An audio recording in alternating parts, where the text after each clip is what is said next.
Olá, olá, boa noite. Boa noite, boa noite. Vamos aguardar aí alguns irmãos, né? Estarem chegando. Nós estamos aqui ministrando a palavra de Deus. Glória a Deus, glória a Deus, glória a Deus. Seja bem-vindo, seja bem-vindo, seja bem-vindo. Estamos juntos aí para adorar o nome do Senhor, agradecendo ao Pai. Coisa boa, né? Podemos estar unidos nesse mesmo propósito. São 21h55. Esperar os irmãos aí estarem se conectando, alguns irmãos, apesar da gente deixar, né? A palavra ela fica, né, nos vídeos, né? Fica aí agregada, né? No Instagram só fica 24 horas. Fica no Stories, né? Fica 24 horas, mas no Facebook fica lá, constando lá. Seja bem-vindo. É a Maria do Carmo, né? Ô, minha irmã, Deus abençoe aí a sua vida, muito em nome de Jesus. Nós vamos estar trazendo uma palavra nessa noite, agora às 10 horas, né? São 21h55, 56. Nós estamos juntos. Fica o meu abraço a vocês, né? Que Deus abençoe os demais irmãos que estão chegando, né? Manda um oi aí pra gente saber quem tá aí com a gente, tá? Senão a gente só fica sabendo depois, né? A gente tem como até comentar alguma coisa, né? Fica aqui meu abraço aos irmãos que têm participado conosco, né? Os irmãos do Mato Grosso do Sul, a gente sempre cita o nome, né? Para que não fique ninguém de fora, né? Os irmãos do Mato Grosso do Sul, os irmãos de Friburgo, de Rio das Ostras, né? Os irmãos lá da Flórida, eu acho que eles moram na Flórida, né? Irmão Gilcinei Ramos e a nossa irmã Miriam, né? Pois se vocês puderem, entrem em contato com a gente, saber como vocês estão. Não sei como entrar em contato com vocês, né? A gente vai tentar aí ver como que vocês estão, se está tudo bem, e ficar preocupado com os irmãos nessa situação, né? Hoje eu vi no jornal, os Estados Unidos está com quase 500 mil pessoas infectadas. É muita gente, não é brincadeira não. E a gente fica aí preocupado com os irmãos, né? Sabendo que Deus está no controle de todas as coisas, né? Mas só para saber mesmo como que os irmãos estão, tá bom? A gente, né, fica aí o nosso abraço também aos irmãos de Rio das Ostras, da Dignoés e os demais irmãos, né, que já estiveram conosco aí, tá bom? Deus venha abençoar muito a vida de vocês. Hoje nós estaremos aqui comentando um pouco, como nós temos passado sempre uma palavra. Hoje eu nem coloquei, né? Eu só coloquei que teríamos a live às 22 horas. Todo dia a gente coloca um pouco antes, né? Hoje eu coloquei até um pouco mais tarde, era 8 horas mais ou menos. Coloquei que nós teríamos uma live hoje. Então nós estamos aqui, né? Para junto nós compartilharmos aí com os irmãos, né? Sejam todos muito bem-vindos. Os irmãos estão no Instagram, no Facebook, nos acompanhando. Que Deus te abençoe muito, em nome de Jesus, tá bom? Então vamos estar dando início aqui a essa live, né? E depois os demais irmãos vão chegando e o vídeo vai ficar gravado mesmo no Facebook. A gente vai estar aí sendo abençoado, tá bom? Eu tenho um canal, né, no YouTube, e aí depois a gente vai compartilhar com os irmãos, porque eu não sei direito o nome. Eu tenho que pegar esses vídeos e colocar tudo lá, né? Para ficar tudo juntinho e participar, tá bom? Nós vamos dar início, já são né? Já são 10 horas, né? Foi esse o propósito, a gente tá conversando um pouquinho aqui, porque a gente começou um pouquinho antes, 5 minutos antes, mas agora nós estamos juntos aí, tá bom? Em nome de Jesus, para adorarmos ao Senhor. Nós vamos agradecer ao Pai por esse momento e que o Espírito de Deus venha falar conosco, amém? Amém. Pai, em nome de Jesus, nós estamos orando, agradecidos a Ti, aos Teus filhos que estão vendo, Senhor meu Pai, participando nessa live, que o Senhor possa abençoar. Tenho certeza que a Tua bênção já está sobre a vida deles, aqueles que irão ver depois, que o Senhor venha abençoar cada lar agora, cada vitória, Senhor, sobre a vida deles, esteja estabelecida, Senhor meu Deus, a Tua mão de poder, para considerar a vitória e a petição de cada um, Senhor. Que eu possa responder as orações. Ó Deus, em nome de Jesus, quero te agradecer por tudo, Pai. Nesse momento, fala conosco, te pedimos, Pai. Amém. Amém. Né, para quem não me conhece, talvez, né, alguém não me conhece ainda, sou o pastor Marcos. Pastora Andréia. Minha esposa, pastora Andréia, e nós estamos aí durante esses dias promovendo aí essa live, né? E hoje nós estaremos aí falando um pouquinho sobre a igreja de Laodiceia, né? A igreja que Jesus olhou e viu algumas coisas que precisavam ser realizadas, precisavam ser feitas. Os assuntos hoje são um assunto bem picante, né, irmão? Bem sérios. Né? Existe aí, nós estamos...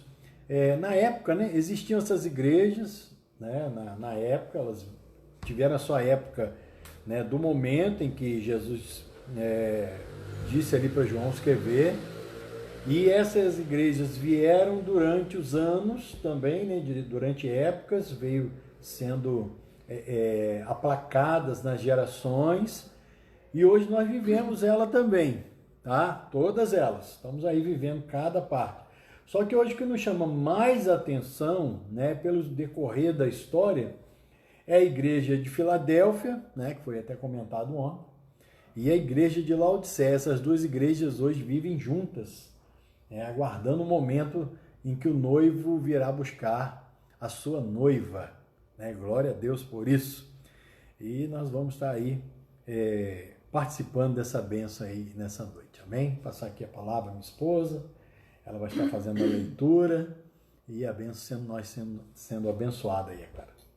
Então, graça e paz, meus irmãos que já estão nos assistindo, os que vão nos assistir. Ontem nós falamos um pouquinho sobre o nome de Jesus, né? Como que é importante nós termos consciência diante do Pai que quando nós pedimos, não é, só podemos receber porque Ele cumpriu todas as exigências, né? Ele cumpriu toda a lei. E porque nós fomos inseridos no corpo dele, hoje nós somos vistos pelo Pai, né? 100% justos por causa do que Cristo fez por nós. Justamente. Né? Pela morte dele que nos trouxe, a Bíblia fala que o castigo que estava sobre ele nos trouxe a paz. Que paz é essa, irmã? É a paz com Deus. Porque muitas das vezes a gente pensa que Jesus morreu para nos livrar do diabo, da ira do diabo. E não é uma verdade. Jesus morreu para nos livrar da ira de Deus. Não é? Porque o que é incrível isso, né? Mas o que é o diabo? Se Deus não permitir, nada, né? Agora, da ira de Deus nós precisávamos ser poupados, né? Porque nós estávamos predestinados, né? Era um caminho certo, né? A ira de Deus veio sobre nós por causa da justiça dele, né?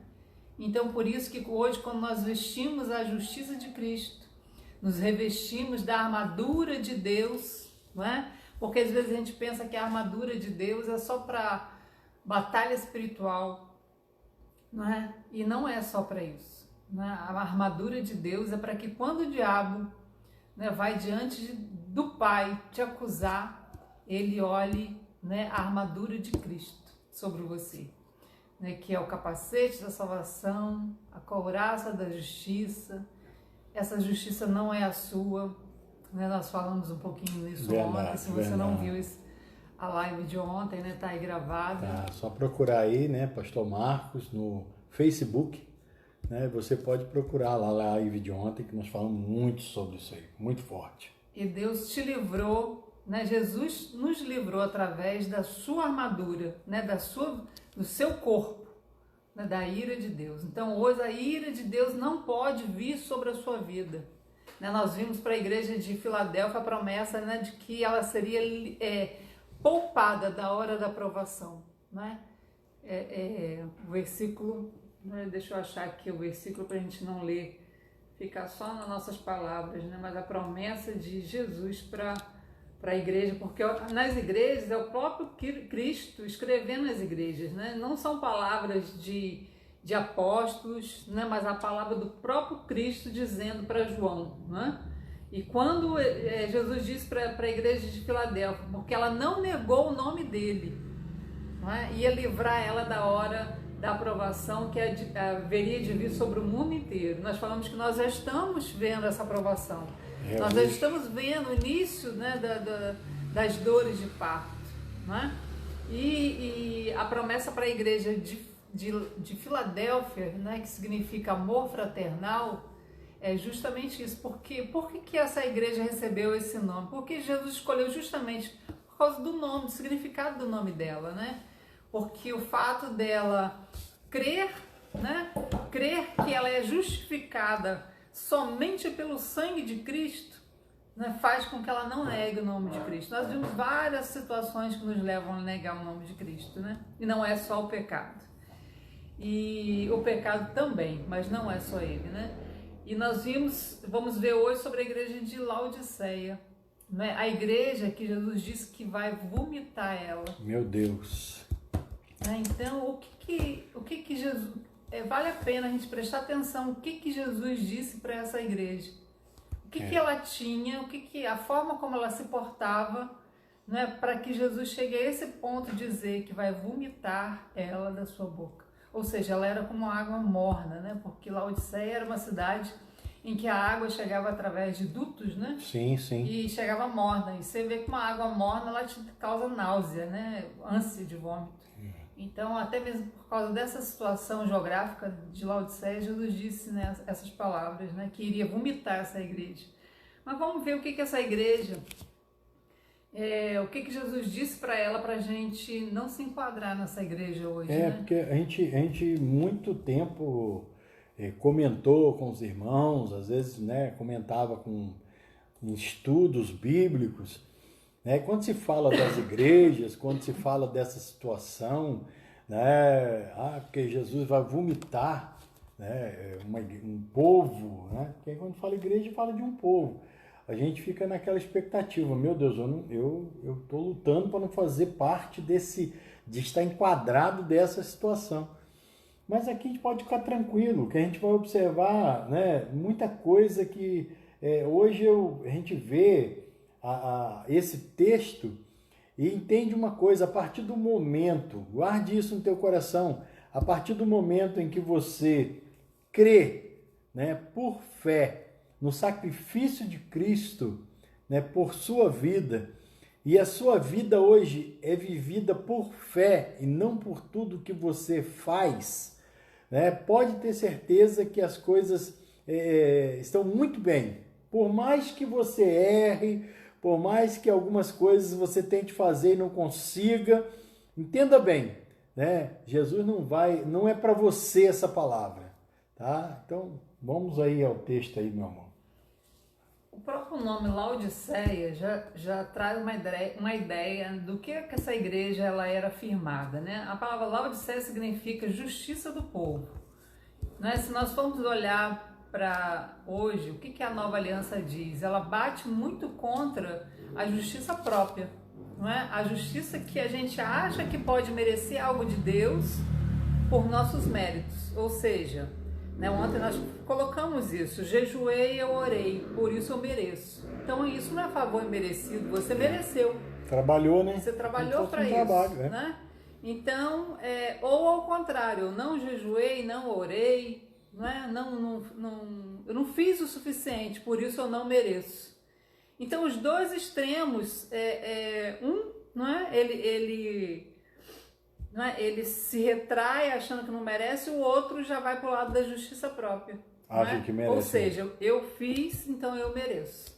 Então, os dois extremos é rejeitado por Deus. Tipo assim, Deus, ele pode até agir com misericórdia, mas a graça dele fica bloqueada, né, de alcançar essa pessoa. Não é que ele não quer, ele não pode. Porque ele não pode abençoar alguém que ele vê injustiça, alguém que ele vê ainda falhas, não é? Sim. Então, ele só pode abençoar aquele que é justo.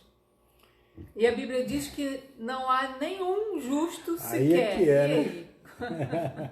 Se ele só pode abençoar aquele que ele vê que é justo, imagine bem, então nós estamos lascados. Vamos viver uma situação complicada, mas nós aprendemos que não é a nossa justiça. Deus nos deu o dom da justiça, foi um presente que Ele nos deu. Deus nos deu a justiça de Cristo. Esse é o mistério do Evangelho. Na cruz, Ele pegou nossos pecados e deu para nós a justiça de Cristo. E colocou nossos pecados em Cristo e a justiça de Cristo, que naquele momento Ele estava cumprindo ali, Ele colocou em nós.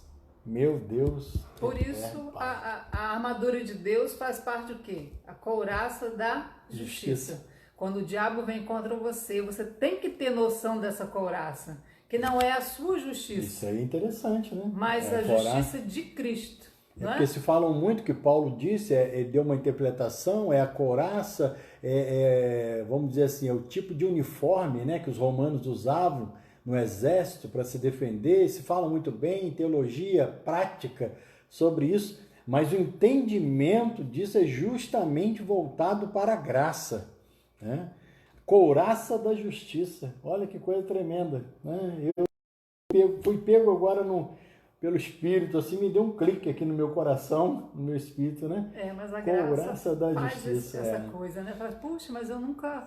isso é tremendo, eu nunca tinha gostoso. visto por esse ângulo, né? Mas é o Espírito que traz... E não é a nossa justiça. Então, entenda bem, se a couraça da justiça era algo muito importante para um soldado, e essa couraça é a justiça de Deus para conosco, né? A justiça de Cristo, o dom, Ele nos deu essa justiça.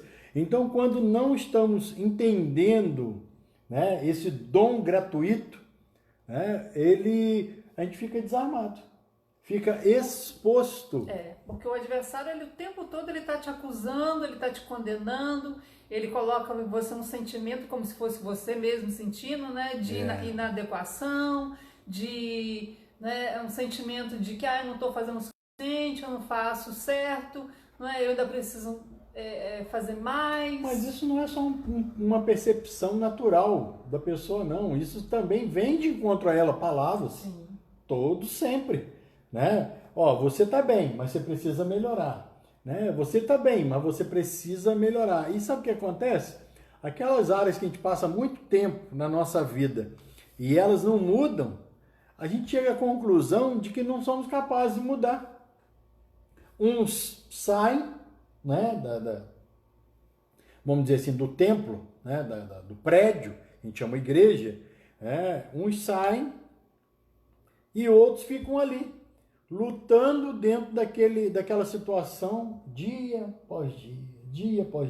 E parece, irmão, que é uma coisa impressionante, não sei se vocês já viveram isso, né? Quando alguém está com um problema, parece que o pregador está lá e ele vai falar, tudo que ele fala, às vezes, a gente se sente ameaçado. Parece que aquilo ali, quem vive na lei vive assim. Se você se sente constrangido a cada palavra que alguém direciona para um público e você veste aquela camisa, fala, nossa, falou para mim isso. Nossa, meu Deus do céu, isso acontece na minha vida. Nossa, ih, Senhor, tem misericórdia. Quando você começa a sentir esse tipo de sensação, você começa a avaliar o quê? Que você precisa melhorar. Eu preciso melhorar, eu preciso mudar. É Deus falando comigo, irmão. Nós temos que tomar muito cuidado, né? Não vou dizer que não seja, Não vou dizer que se fosse era muito bom. Mas a Bíblia deixa bem claro em 1 Coríntios 15, 56, se não me falha a memória, que a força do pecado é a lei. E o aguilhão da morte. Então, quando alguém usa da palavra da lei, acusando, apontando um erro, e você se sente abatido com aquilo ali, isso não está te trazendo cura. Pastor, não está te trazendo cura. Está te deixando mais doente ainda. Né? O que você precisa é conhecer o que Jesus fez por você e o que Ele quer continuar fazendo. Amém? Para a igreja de Laodiceia, Jesus diz o seguinte: conheça as tuas obras, que nem és frio nem quente. Quem dera fosses frio ou quente. Assim, porque és morno, não és frio nem quente, vomitar-te-ei da minha boca. Né? Como nós já havíamos falado, a questão geográfica de Laodiceia. Né? Mas, irmãos, quando eu lia esse versículo aqui, eu falava, mas meu pai, mas parece que o morno, é melhor estar morno do que estar frio. Não é? A ideia ali, se para se vomitar tá morno, o que ele vai vomitar é morno, então é melhor tá frio. Mas na nossa mentalidade, na minha mentalidade, antes, né? Antes de analisar, antes do Evangelho da Graça brilhar, né, aos meus olhos, eu falo assim, meu pai, mas é melhor morno do que frio. Não é? Mas por que o senhor prefere o frio do que o morno? Parece que o frio está mais distante, né? Na realidade é essa. Parece que o frio está mais distante do que o morno. Lembrando, né, como nós dissemos, que foi o próprio Cristo que disse essas palavras para a igreja de Laodiceia, né? Se a gente hoje, com o entendimento que nós temos, quem é o frio? Quem é o cristão frio? Cristão frio é aquele que crê no favor imerecido, ele crê na graça, ele crê que ele não vai receber por causa dos seus merecimentos, mas também porque ele não tem nenhum, não é? Porque ele está frio, ele está totalmente apático, né? Da obra, de fazer alguma coisa, né? Porque aqui o frio no sentido de fazer. Então ele reconhece, olha, eu só posso ser salvo por misericórdia, né? Se Deus não tiver misericórdia de mim, eu vou perecer.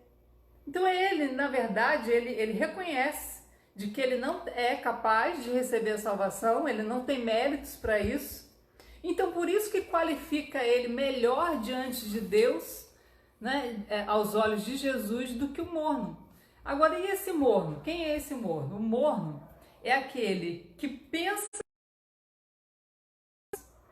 é o que vai mover a mão de Deus, ou seja, eu vou... Irmãos, entenda bem, né? Como diz o nosso pastor, bota amor nas palavras, né? Não é que você não vai fazer, não estou falando que você não precise fazer.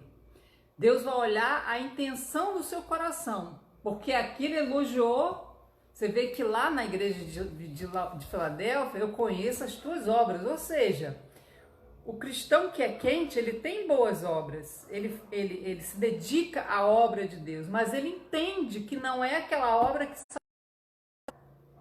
que não é aquela obra que qualifica ele para receber uma bênção de Deus. Então ele entende o seguinte: eu só recebo por infinita graça, infinita misericórdia, não é? Nada do que eu faço seria suficiente para Deus me olhar e me abençoar. Eu só recebo porque Cristo. Isso é não negar o nome de Cristo, não é? É entender que você só recebe porque Cristo, você está em Cristo, e porque você está em Cristo, no corpo de Cristo, você pode ser abençoado. Agora o morno, o que acontece com o morno? Ele entende o seguinte: ele acha que Deus só se relaciona com ele se ele fizer alguma coisa para Deus, ou seja, eu só vou receber se eu der algo em troca. Então ele está sempre pensando o seguinte, que Deus ele pode me abençoar por causa daquilo que eu estou fazendo, não é? Isso faz dele um cristão morno, não é? Porque ele acha que Deus está olhando para as obras dele, Deus um dia vai recompensar suas obras. A recompensa existe. Tudo que você fizer na obra de Deus tem recompensa. A Bíblia diz que até um copo de água que você der, Verdade. né, tem recompensa. Então, mas aqui nós estamos falando, né, de escapar da ira de Deus, escapar da provação de Deus. Por que essa igreja ela é considerada morna? Porque ela acha que tem que pagar um preço. Ela acha que precisa pagar um preço para receber as bênçãos. Ou seja, isso leva ela a desmerecer o que Cristo fez. Ou seja, ela anula o sacrifício de Cristo. Não é? Sem ela perceber, ela está anulando a graça. Justamente. Porque ela na sua mentalidade, né, no seu coração, eu só posso receber, ou eu não vou receber se eu não fizer, ou eu só posso receber se eu fizer. Ou se, e às vezes ainda quando está fazendo, acho que ainda é insuficiente. Tipo assim, ou ele é, né, acusado de que é insuficiente, ou ele se acha insuficiente. E ele nunca olha para Cristo, ele nunca entende, né, e absorve aquilo. Não, eu só posso ser abençoado por causa do que Cristo fez. Não é? Então ele diz o seguinte, e o quente? Como é que o quente funciona? Ele crê no favor imerecido, não é? Ele busca estar próximo do Pai. Esse buscar estar próximo do Pai é um relacionamento, não é? Não é uma obra, é um relacionamento. Eu costumo dizer que tem muitas pessoas que fazem muito dentro da igreja, mas tem pouco relacionamento com Deus. Você deveria primeiro buscar um relacionamento para depois fazer algo. Tem pessoas que invertem, porque a mente dela está achando que só enquanto ela está fazendo que Deus está se agradando dela. Justamente. Entendeu? E ela perde muitas das vezes o relacionamento com Deus por causa disso, porque ela está tão preocupada em fazer que ela para de ouvir a orientação de Deus, ela para de ouvir o que realmente Deus quer. Então eu vejo muito isso, a ilustração de Marta e Maria, não é? Marta estava muito preocupada em ir lá e fazer, não é? Ela queria fazer algo para Jesus, ela tinha boa intenção. Justamente. Né? Marta, ela no coração dela, ela queria agradar Jesus, ela queria preparar para Jesus o melhor, ela queria preparar o melhor jantar, ela queria estar com a casa toda muito bem limpa, muito bem organizada para receber Jesus. Mas Jesus disse para Marta o seguinte: Marta, Marta, por que você está tão, não é, preocupada com o fazer? Maria escolheu a melhor parte. Ou seja, o que Maria fez? Maria se sentou, olha só, o assentar. Maria sentou aos pés de Jesus e começou a ouvir ele. Impressionante, né? Então, nós temos que observar muito isso, né? Às vezes Deus primeiro, não é que às vezes Ele quer mais que você se relacione do que faça. Ele quer primeiro se relacionar com você, né? E Ele vai te orientar o que você precisa fazer, né? O que Ele quer de você no reino dele. Porque o reino dele, irmãos, não é feito... Quando a gente fala de estar sentado, não é ausência de coisas que nós fazemos. Sim. Na casa não de é Deus. passividade. Não é passividade. Não. Não é você... agora não preciso fazer mais nada. Estou assentado. Né? O estar assentado é você estar descansado com relação a Deus. Né? É um descanso na alma. Não é um descanso físico. É um descanso na sua alma. Não é? Eu não preciso mais me preocupar. Meu Pai está em paz comigo por causa do que Cristo fez. Né? Eu precisava levar uma coça, uma surra, e Jesus levou ela no meu lugar. É desse jeito. Ontem você falou algo comigo que eu achei muito interessante, eu guardei para falar aqui uma coisa rápida. As pessoas falam que, né, essa graça anunciada, né, e não é só nós que estamos falando sobre ela não, tá, irmão? Muitas pessoas estão falando, né, reconhecendo esse favor imerecido de uma forma muito mais abrangente. Então, ontem eu até falei que, né, existe, a gente viu isso, pessoas até hoje falam, mas essa graça é muito barata. É uma coisa muito barata, é uma coisa muito sem valor, né? Porque as pessoas não precisam fazer mais nada, agora é tudo assim. Aí a minha esposa colocou uma palavra que é pura verdade. A graça não é barata, a graça é de graça. É porque se ela fosse barata, ela custava realmente. o preço. Custava pouco, mas custava. Custava pouco, mas custava, né? Justamente. Não, ela foi totalmente gratuita. Não é uma graça barata. É uma graça gratuita. Né? Totalmente de graça. Verdade. Então, é aí que se encaixa o crente morno. É o crente que ele acha que ele precisa fazer algo para Deus poder aceitar ele. Que depende de algo do seu esforço. Eu costumo dizer que hoje na graça, irmãos, você viver uma vida digna, uma vida moralmente, né? Vamos botar assim, moralmente digna, né? Você só vai ter benefícios para você mesmo. Não é? Justamente. Você vai ser beneficiado com isso. Com certeza. Aí entra a recompensa. Justamente, é a recompensa. Existe uma diferença grande entre recompensa e salvação. Existe uma diferença muito grande. E a gente aprendeu por muitos anos da nossa vida que tudo era tudo junto. E não é. Quando eu ajo como uma pessoa, como filho, existe recompensa. Né? Eu ouvi de um pastor, e eu até queria colocar aqui, uma coisa interessante. O príncipe, né, Harry, né, eu não sei direito o nome dele, mas é esse príncipe. Ele de vez em quando está lá naqueles alojamentos, né, dos militares, fazendo uma visita. É interessante que quando ele está lá, ele vai logo para a cozinha, vamos dizer assim, para ajudar a servir a alimentação daqueles militares. Há um burburinho muito grande quando está lá, né? Por quê? É o príncipe que está lá servindo, né? Se fosse uma outra pessoa qualquer, ia ter uma vida, as pessoas naquele momento ia ter um dia normal. Por quê? O cozinheiro está servindo. O que tem diferente nisso? Nada. O cozinheiro está servindo, é isso que ele faz, né? Está lá servindo, pronto, acabou.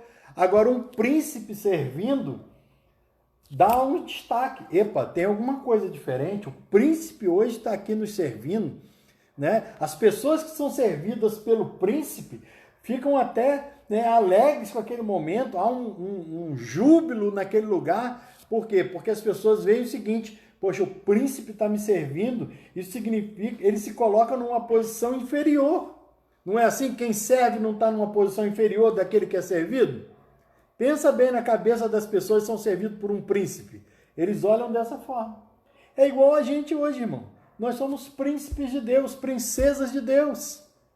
Né? Quando nós servimos, né, há muito mais glória do que alguém que faça isso de forma natural. Quando eu e você, na condição de príncipe, né, de filho, de filha, começamos a servir, há um jubilar para aquele que está sendo servido. Nossa, é um filho de Deus, está fazendo isso por mim. Né? Talvez muitas pessoas podem não ver dessa forma, mas Deus vê. Eu gosto muito da parábola do filho pródigo, porque ele mostra uma realidade muito grande de quem tem favor de Deus e de quem não recebe o favor de Deus, não porque Deus não queira. Uhum. Essa parábola, ela fala, né, do menino lá que saiu de casa, pegou herança, gastou, torrou herança com prostituta, com bebida, né? E ele não sentiu vontade de voltar para casa por amor pro pai, não sentiu vontade, não sentiu saudade do pai, mas ele sentiu falta de uma vida digna, né? E ele estava numa situação muito terrível, né? Alimentando porcos. E ele pensou: vou voltar para casa do meu pai, né? Porque lá até os jornaleiros, né, tinham uma vida melhor do que a dele. E ele voltou. E quando ele chega lá, ele tenta se justificar para o pai. Ele até começa, né? Ele começa a falar: pai, pequei. Aí o pai vai e se joga no pescoço dele, abraça ele, faz festa com ele, né? Abençoa ele, mata o boi cevado que estava separado para uma grande festa, né? Faz aquele banquete, bota roupa nova nele, bota anel, cartão ilimitado, como você disse ontem, sandália nos recebe pés. ele, não é? Como filho de novo, porque ele não deixou de ser filho.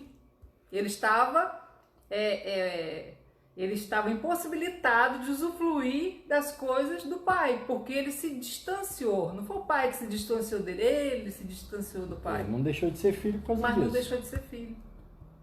É essa mentalidade que nós temos que ter da graça. Agora, o filho de dentro de casa, o filho que não saiu de casa, não é? Você vê que ele entrou justiça própria nele. Sim. Né? Como aqui essa igreja de Laodiceia.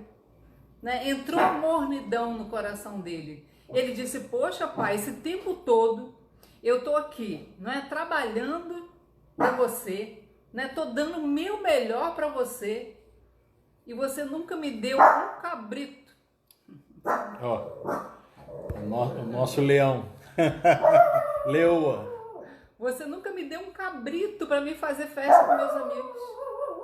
Você vê que qual era a mentalidade dele? Poxa, eu tô fazendo, senão vai parar de latir. Eu tô fazendo, eu mereço, né? Eu fiz por merecer. Esse teu filho aí, ele não fez por merecer, né? E o pai disse para ele, poxa, meu filho, por que né, você, tudo que eu tinha era teu, né? Mas não pôde usufruir. Por quê? Porque ele estava mais preocupado em servir, né? do que usufruir daquilo que o pai podia dar para ele. Não é que ele não tinha direito, ele tinha direito, não é? Mas ele ficou impossibilitado de usufruir daquilo que Deus tinha para ele, que o pai tinha para ele. E ao passo que o outro, né, ele esbanjou com coisas que aos nossos olhos, né, seria terrível, né? E a gente imaginaria assim, esse filho tem mais é que morrer, esse filho precisa ir para o inferno, não é? Nossa mentalidade da lei hoje imagina assim, não, esse menino tinha que ir para o inferno, não é? Ele tinha que, o pai tinha que virar as costas para ele. Nossa, da hora que esse filho voltasse para casa, o pai tinha que botar ele contra a parede e falar, vem cá, olha aqui, olha o que você fez, né? Agora você vai ter que, ó, comer aqui na minha mão, né? Agora vai ser nos meus termos, para nós entendermos, irmão, como que é o amor de Deus por nós. Nessa não cobrou parábola. Nada dele, né? Nenhuma palavra. Então, é esse amor que Deus tem por nós. O diferente, irmãos, nós entramos nessa observação de Jesus, né? Que nós queremos que Deus nos aceite por nossos méritos, por nossa justiça, né? E com isso nós abrimos mão da justiça de Cristo, né? Aí você poderia falar assim, ah, pastora, mas tem muitos versículos na Bíblia, né, que vai contra isso que você está falando, né? Um deles que as pessoas costumam usar é que sem santificação ninguém verá o Senhor. Não é? Vamos ver onde está escrito. Deixa eu ver se eu anotei aqui. Acho que eu anotei. Essa palavra, o sem santificação, está em Hebreus, né? Vamos ver aqui. É dito assim. Acho que vai estar no meu celular. Procura aí ver sem santificação. Ninguém verá o Senhor. Tá. Vou procurar enquanto isso. Irmãos, a gente precisa entender o que é a palavra santo, não é? O que ali o autor estava dizendo? Que sem santificação ninguém verá o Senhor. A palavra santo, você tem que entender o seguinte: quando Moisés pisou naquela terra, não é? Moisés viu aquela sarça ardendo, ali tinha a presença de Deus e a sarça queimava e nos consumia, né? Deus disse para Moisés os pés que aqui é terra santa. Por que aquela terra se tornou santa? Porque Deus estava ali, né? Então aquela terra se tornou santa não ela fez alguma coisa para se tornar santa. Ela se tornou santa porque ela recebeu a presença de Deus.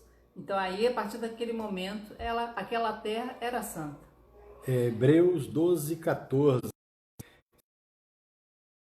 E a santificação, sem a qual ninguém verá o Senhor. Só que a gente pega essa palavra santo e imagina sem pecado, né? Ou seja, a pessoa que não peca. Porque isso é impossível. Na nossa natureza carnal, ninguém então viria a Deus. Se eu for traduzir a palavra santo para sem pecado, nenhum de nós viríamos a Deus. Porque a Bíblia diz que todos nós somos pecadores e pecamos, né? Então, o que acontece... Deixa eu tirar o som aqui do negócio. Falar. O que acontece com outra situação? Quando você fala, Jerusalém é cidade santa. Por que Jerusalém é considerada terra santa? Né? Porque ela recebeu a presença do próprio Deus através de Jesus. Né? Por isso que ela é santa. Ela recebeu, né? Alguém santo tocou naquela terra. Outra situação que a gente pode... hoje você estava lendo o versículo. Qual era o versículo que você estava lendo sobre... Né, a questão de se tornar santo? Então, Levítico capítulo 6, né, a Bíblia fala ali sobre a santificação, sobre a lei, né, a lei do pecado, né, quando era oferecido ali um cordeiro, né, a Bíblia diz que aquele cordeiro ele era aceito. Mas ele não era aceito porque o sacerdote simplesmente viu e falou assim, ele está sem defeito, que legal, tá tudo certo, meu irmão, bota a mão aqui. Tava a mão na cabeça do bichinho, ele ali transportava ali, transferia os pecados, né? E agora ele degolava aquele carneiro ali, aquela ovelha, e ali o que acontece? A partir daquele momento, ele ia para casa, o animal foi aceito, o sacrifício foi aceito, o pecado era... Só que uma coisa interessante você vai encontrar no capítulo 6, que aquele animal, ele se tornava santo. Ué, mas que é isso, pastor? Por quê? Porque quem aceitava aquilo ali não era o sacerdote, era a lei de Deus, era Deus que estava aceitando, Deus estava perdoando. Então, ali depois você lê Levítico 6, que aquele animal, naquele momento, o que ele tocasse depois de morto, se esbarrasse em alguma coisa, ela se tornava santa. Se o sangue daquele animal fosse aspergido sobre uma roupa de um sacerdote ou alguma coisa, se tornava santo também. Ou seja, a própria palavra santo significa separado. Sim. É um boi tirado da boiada. Para ser sacrificado, torna-se santo. Santo. Isso, né? Separado. Um boi separado da boiada e oferecido a Deus se torna santo. Então, santidade não é ausência de pecado. Pastor, você está então incentivando o pecado. Não, de maneira nenhuma. Você precisa entender que a questão do pecado, Cristo resolveu. O que para muitas pessoas não é algo resolvido, precisamos entender que para Deus está resolvido. A minha esposa leu um texto ontem aqui dizendo que dos nossos pecados o Senhor não se lembra mais. Na palavra original ali diz que ele faz questão de não lembrar. Quando você faz questão de não lembrar de alguma coisa, escute o que eu vou dizer para você. Quando você faz questão de que é algo ruim, você faz questão de não lembrar daquilo. Quando alguém toca nesse assunto, o que você faz? Vamos conversar então sobre isso. É isso que você diz? Não. Pelo contrário, naquele momento você, olha, isso aí já é um caso resolvido, eu não quero nem mais falar sobre esse assunto, porque isso aí já foi resolvido. Não é assim? Para Deus é a mesma coisa. Deus olha da mesma forma. E ele não condena ninguém ao inferno por causa disso não, tá? Às vezes a pessoa faz por não entender, mas quando alguém chega diante de Deus pedindo perdão por um pecado, Senhor, me perdoa desse pecado, me perdoa. Deus faz questão de nem entrar em assunto com uma pessoa sobre aquilo ali. Porque Deus já fez isso, ele já perdoou. O que a gente precisa é eliminar essa culpa da nossa vida.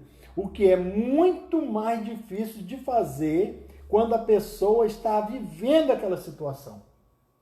É muito mais difícil.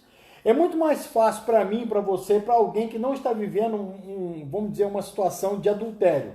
Vamos dizer assim. É muito mais fácil para mim, falar, Senhor, eu sei que o Senhor está me abençoando, que o Senhor tem me guardado, tem perdoado os meus pecados, né? Eu te louvo, te agradeço por isso, do que uma pessoa que cometeu um ato desse, o que roubou, né? Acreditar no perdão de Deus. É muito mais difícil. E é uma técnica que o diabo usa. Até hoje o diabo usa essa mesma técnica, dizendo o seguinte: as coisas mais graves precisam ser resolvidas. Não, o teu pecado é uma coisinha pouca, né? Que você, né? Uma cobiçazinha, um ciúme, uma inveja. Não, isso aí não vai te prejudicar não, porque quase todo mundo sofre desse mesmo problema. Agora, olha lá, o cara matou. E aquele ali não tem jeito. É um engano. O adversário está trabalhando no mesmo engano. É claro, irmão, que eu não quero considerar que são as mesmas coisas, tá? Eu não quero considerar que o cara que mata, ele tem o mesmo problema, ele vai ter a mesma consequência de um cara que pega uma mentira, tá? Não vai ter, porque o homicídio é algo muito terrível, tá? Mas em termos de pecado, é a mesma coisa. Deus não olha. É pecado. Agora, existe sim as consequências mais graves para aquilo ali, né? É claro que a pessoa que mata, ele tem a tendência a pagar por esse erro. E aí o problema se torna muito mais sério, né? Mas isso não nos exime, dizendo assim, acho que você está fazendo, você vai conquistar aí, né? A bênção de Deus. Isso mesmo, continua assim. Né, dessa forma, com essa seriedade, pregando a palavra, né, fazendo isso, que está tudo certo, você é um cara bom, você não faz mal para ninguém, você é uma pessoa boa, não faz mal para ninguém, Deus está olhando, está se agradando, claro que Ele está se agradando. Qual pai que não se agrada de um filho que procura fazer o bem? Não é verdade? Só que tem uma coisa, isso não justifica. É porque, gente, uma vez eu ouvi uma pessoa não torna falar ninguém assim, justo. Eu vi uma pessoa falar assim, a graça é pior do que a lei. Eu falei, meu pai, meu Jesus. Só falar um negócio dele.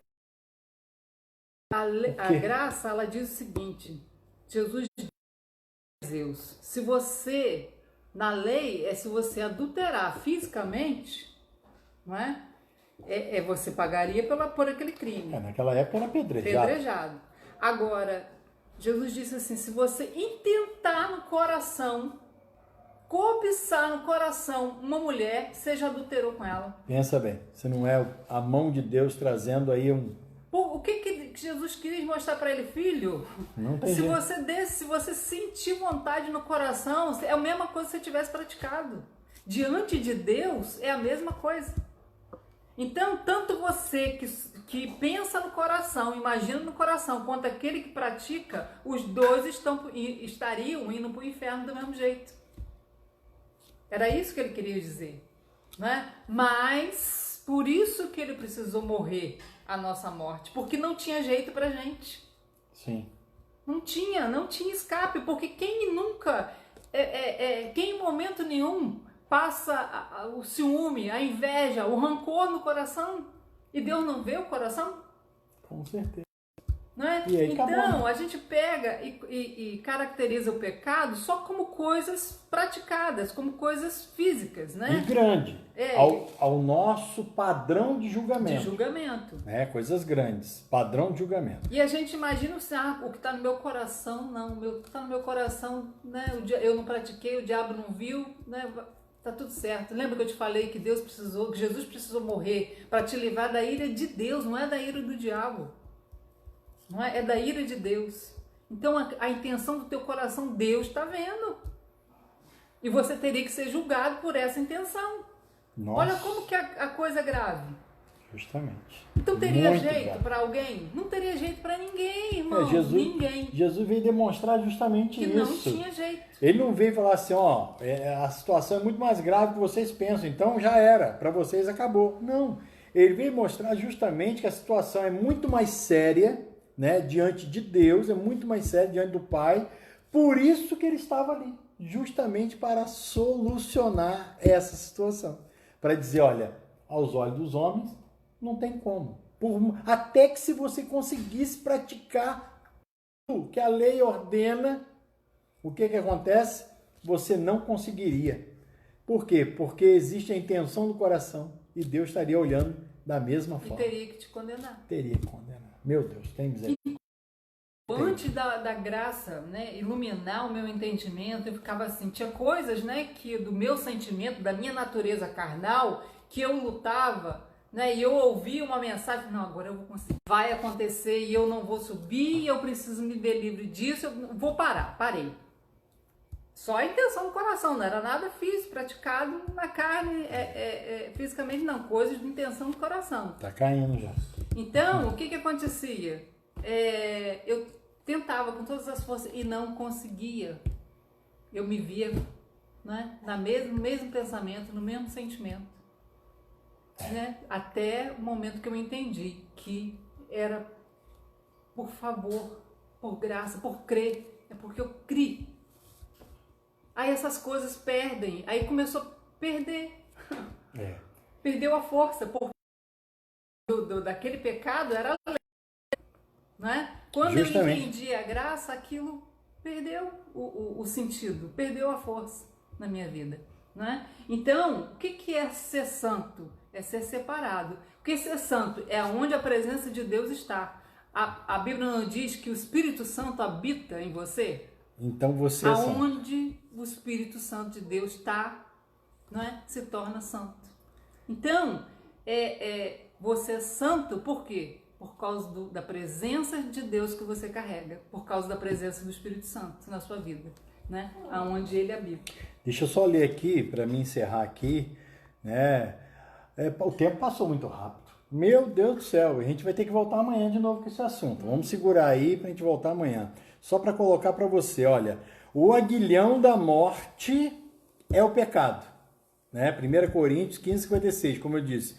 E a força do pecado, a lei. Graças a Deus, versículo 57, que nos dá a vitória por intermédio de nosso Senhor Jesus Cristo. Paulo dizendo, graças a Deus, que Deus nos dá a vitória através do seu Filho. Se não fosse isso, já era. Né? Porque o que se ouve muito é isso. Aguilhão, né? Que se tem noção daquela ponta das lanças, daquele ferrão das abelhas, do escorpião, é a mesma coisa. O aguilhão da morte é o pecado, né? Traz morte. E a força desse pecado é o quê? A lei. Lembra que a gente falou ontem? Lei, Antigo Testamento. Graça, Evangelho. Tá? Porque tem lei também no Novo Testamento, tá, irmão? Às vezes a pessoa, então quer dizer que todo o Novo Testamento é graça? Não. Evangelho é graça. Você vai encontrar palavras de lei no Novo Testamento também. Vivia na terra, tá bom? Andava entre os homens. Ainda existia muita coisa da lei ali sendo anunciada, tá? Mas a partir de então veio o Evangelho de Cristo, tá? Bom, amor, agora passou. A própria Evangelho